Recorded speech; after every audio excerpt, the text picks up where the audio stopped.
लिए चलेंगे इस्लामाबाद, जहां तर्जुमान दफ्तर खारजा ताहिर अंद्राबी इस वक्त हफ्तावार न्यूज ब्रीफिंग दे रहे हैं। As mentioned during my last week's briefing, the visit of Prime Minister Mohammad Shahbaz Sharif to Azerbaijan, the visit was a result of the official invitation of the President of Azerbaijan inviting Prime Minister to participate in the event marking the 5th anniversary of the Victory Day. During the visit, the Prime Minister held a meeting with President Ilham Aliyev. He felicitated the government and people of Azerbaijan on the Victory Day. He reiterated that the victory of Azerbaijan served as a beacon of hope for oppressed people striving for self-determination, including the people of Indian illegally occupied Jammu and Kashmir and Palestine. The two leaders reviewed the whole range of Pakistan-Azerbaijan long-standing fraternal ties. They agreed to further strengthen multifaceted cooperation in the fields of politics, trade, investment, energy, connectivity and defense. The Prime Minister also extended an invitation to the President of Azerbaijan to visit Pakistan, which he graciously accepted. The Prime Minister lauded President Aliyev for his signing the historic peace agreement with Armenia earlier this year. President Ilham Aliyev thanked Pakistan for its consistent support to Azerbaijan in its just struggle against the illegal occupation of Karabakh region. He also appreciated Pakistan's role in promotion of regional stability in South Asia. The Prime Minister attended Baku's Grand Victory Days parade, where the army also participated along with the forces of Azerbaijan and Turkey. On the sidelines of the event, the Prime Minister met President Recep Tayyip Erdogan of Turkey and held a productive discussion on expanding Pakistan-Turkey historic and deep-rooted fraternal ties. Ladies and gentlemen, this week Pakistan hosted an important inter-parliamentary speakers conference. The inauguration was held on 11th November 2025. The Prime Minister and the Deputy Prime Minister, Foreign Minister participated in the conference. The Deputy Prime Minister and Foreign Minister addressed and chaired the opening session of the second day of the conference. He made a statement on peace, security, and development through multilateralism, and I'm sure we released the speech on media, and the text is also available on our webpage. On the sideline of the conference, the Deputy Prime Minister and Foreign Minister held meeting with the heads of various visiting delegations, including the head of Belarusian delegation, former Foreign Minister Mr. Sergei Alienik, member of the Federal National Council of the UAE, Mr. Ahmad Al-Hashim, and the chairman of the Supreme Election Commission of Syria, Dr. Muhammad Taha Al-Ahmad. The Deputy Prime Minister and Foreign Minister addressed the inaugural session of the 6th Margalla Dialogue on 11th November 2025. He commended IPRI, Islamabad Policy Research Institute, for organizing the event. Speaking on the theme of the future of global order, cooperation and confrontation, the Deputy Prime Minister and Foreign Minister underscored the importance of multilateralism in an era marked by unilateralism, polarization and trade wars. He emphasized that multilateral institutions must be strengthened to effectively address global challenges, climate change, polarization, terrorism, and the erosion of international law and norms. He cautioned that the threat posed to the global peace and security and development, and called for renewed commitment to international cooperation and justice. The full text of the Deputy Prime Minister's speech is on our webpage.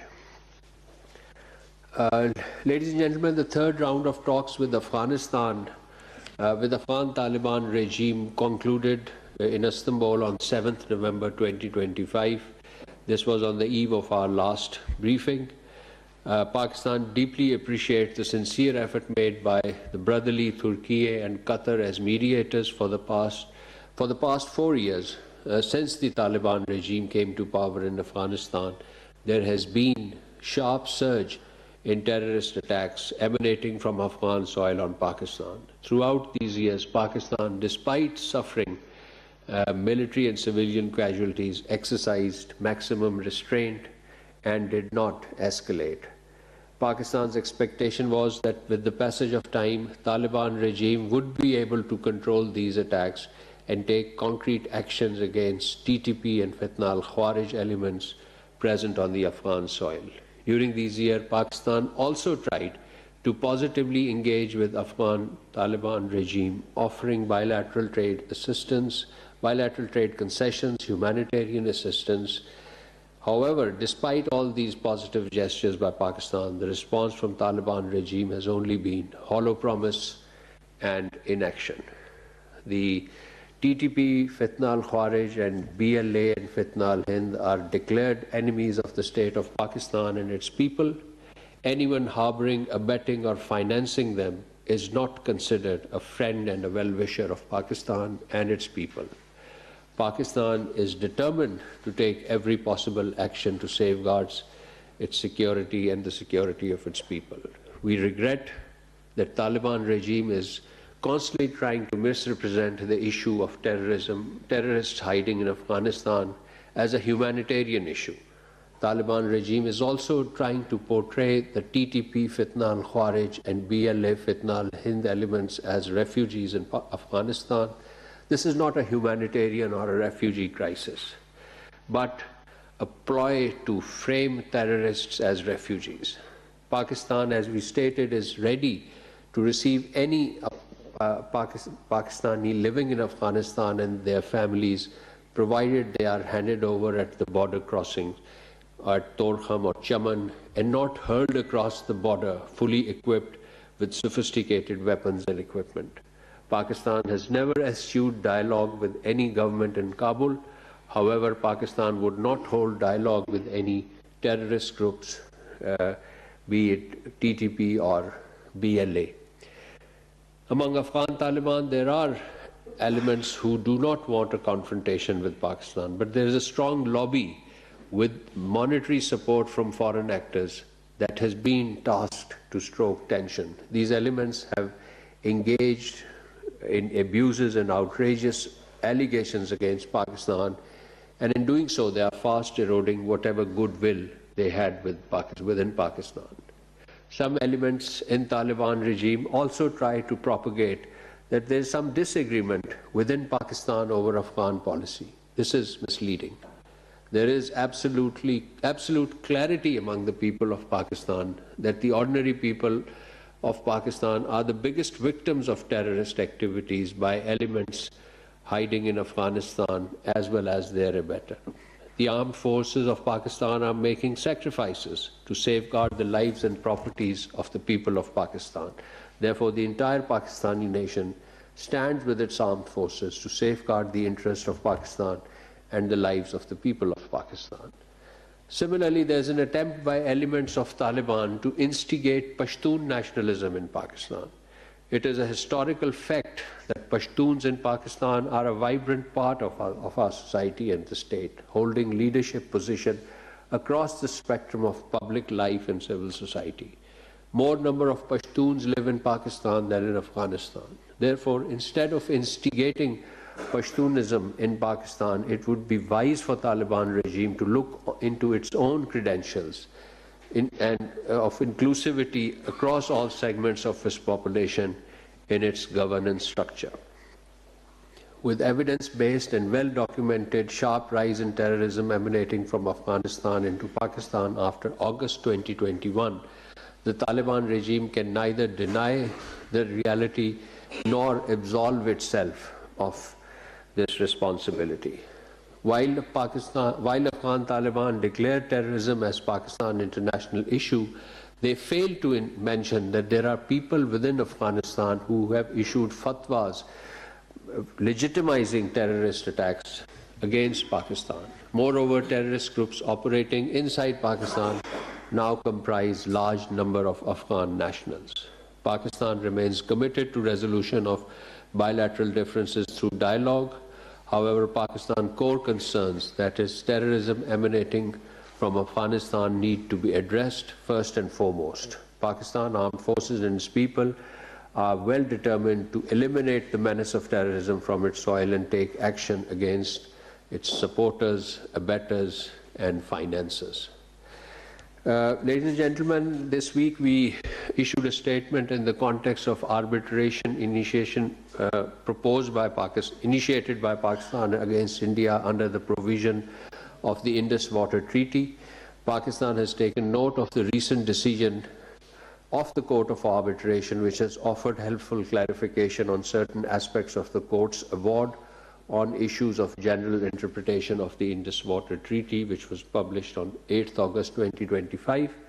Pakistan has also taken note of the procedural order issued in parallel within the decision, which affirms that the Court will continue to conduct these proceedings in a planned manner and would take into account the proceedings taking place before the neutral expert under Article 9 Annexure F of the IWT. The neutral experts proceedings were initiated on India's request, with their next phase scheduled to take place in Vienna from 17 to 21st November 2021.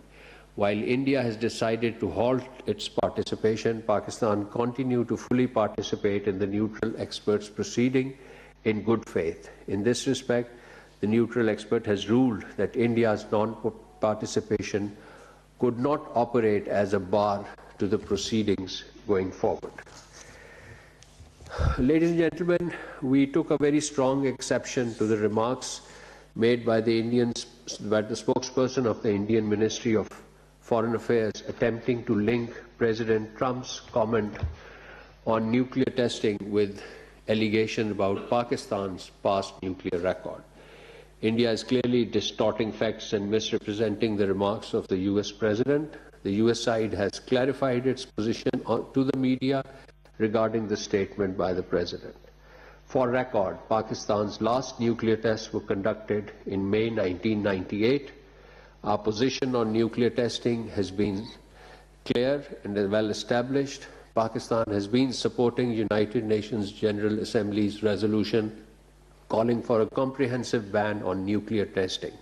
In contrast, India's abstention on these resolutions reflects its ambiguous and questionable interest in further nuclear intentions in further nuclear testing. Pakistan's nuclear program operates under a robust command and control structure, comprehensive export controls, and an impeccable record of compliance with global non-proliferation regimes. Allegations of clandestine or illegal nuclear activities are baseless, malicious, and part of India's disinformation campaign aimed at diverting attention from its own irresponsible actions. India's record on nuclear safety and security remains deeply concerning. Over past several decades, numerous incidents invoking the theft and illicit trafficking of sensitive nuclear material and other radioactive substances have exposed serious deficiencies in India's ability to safeguard its facilities. As recently as last year, radioactive equipment from Bhabha Atomic Research Center, along with highly radioactive substance, californium, valued over US $100 million, were found on sale in India.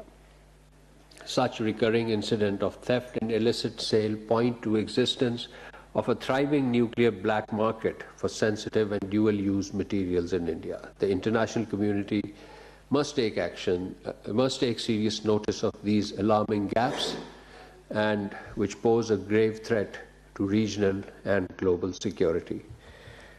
Finally, ladies and gentlemen, on the tragic crash of C-130 cargo aircraft near Georgia-Azerbaijan border, we, the government and the people of Pakistan, express our deepest sorrow and heartfelt condolences to the government and the brotherly people of the Republic of Turkey. I thank you all. Islamabad में तर्जुमान दफ्तर खारजा Tahir Hussain Andrabi हफ्तावार news briefing दे रहे थे और उन्होंने कहा कि वज़ीर आज़म ने आज़रबाईजान के यौम दिफा की तकरीब के मौके पर सदर तुर्किया से मुलाकात की। इस्लामाबाद में बैनुल पार्लिमानी स्पीकर्स कॉन्फ्रेंस का इनेकाद किया गया। मजीद उन्होंने कहा कि अफगान रजीम के दौरान दहशतगर्दी के वाक़यात में इजाफा हुआ।